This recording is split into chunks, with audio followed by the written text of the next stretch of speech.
Ketua Komisi Pemilihan Umum atau KPU Republik Indonesia Hasyim Asyari disorot. Meskipun pemilu 2024 sudah selesai, kali ini sosok Ketua KPU dituduh melakukan tindakan asusila. Terbaru kasus lama Hasyim menguap kembali terkait keterlibatannya dalam tindak asusila anggota panitia pemilihan luar negeri di Belanda.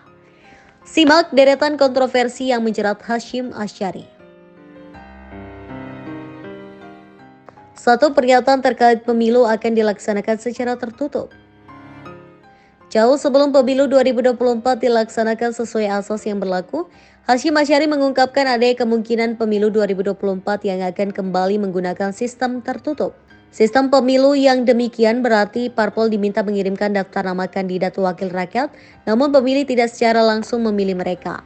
Melainkan hanya memilih tanda gambar atau lambang parpol, kandidat dengan nomor urut terkecil berhak menduduki kursi pertama sebagai lembaga perwakilan. Kendati demikian, ini hanya asumsi pribadi Hasyim, bukan usulan KPU.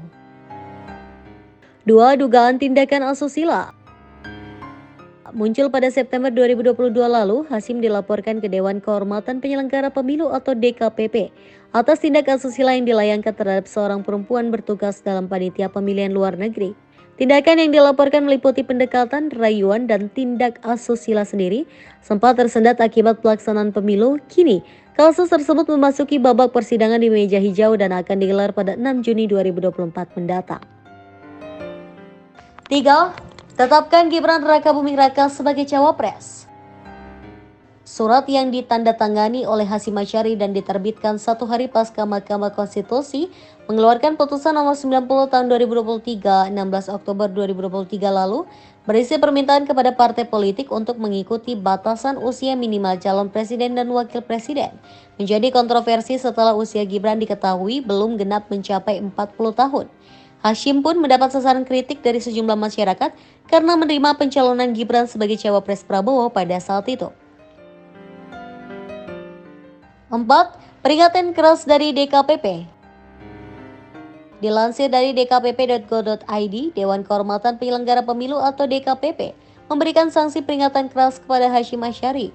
Pasalnya, Ketua KPU tersebut tidak mampu menunjukkan sikap kepemimpinan profesional dalam membuat peraturan KPU nomor 10 tahun 2023 pasal 8 ayat 2 mengenai keterwakilan 30% bakal calon perempuan pasca putusan Mahkamah Agung atau MA. 5. Sewa jet pribadi. Saat menjalani tugasnya sebagai Ketua KPU, Hasyim dituduh foya-foya dengan memanfaatkan jet pribadi guna bersenang-senang. Tudingan disampaikan oleh anggota Komisi 2 DPR fraksi Partai Golkar Rizwan Toni. Tetapi oleh Hasyim hak tersebut dibantah karena jet pribadi digunakan untuk kebutuhan monitoring logistik pemilu 2024. Hasyim menyewa pesawat jet agar surat suara sampai kepada para pemilih secara tepat waktu. Sudah ada yang rutin gaya hidup, Mas? Iya. Soal nyewa private jet sama dugem ini gimana, Mas? Ada komentar sedikit nggak, Mas? Atau tukaran tertulisnya bakal disampaikan kapan? Segera. Tapi itu gimana, Mas? Soal gaya bener hidup, Mas? ada. Beneran ada nih sih, Mas, yang Soalnya, gaya hidup itu tadi disinggung kayak jet sama mobil pribadi gitu-gitu. Loh, kalau pesawat itu pesawat sewaan untuk monitoring gitu, bukan ngangkut ya, tapi untuk monitoring apa namanya, logistik, Mbak. Pengadaan logistik kita cuma 75 hari loh. Dan yang bertanggung jawab KPU, Mbak. Kalau logistiknya gagal, 14 hari gagal, siapa yang akan diminta tanggung jawab? Iya, berarti itu emang untuk keperluan KPU gitu, bukan untuk memastikan bahwa surat suara, terutama surat suara formulir itu terkirim secara ini tepat waktu. Kami nggak mau resiko, Mbak. Kalau unitnya ada berapa? Aduh, saya detailnya nggak tahu nih, Mas. Detailnya nggak tahu. Kan itu untuk kemana-mana seluruh Indonesia.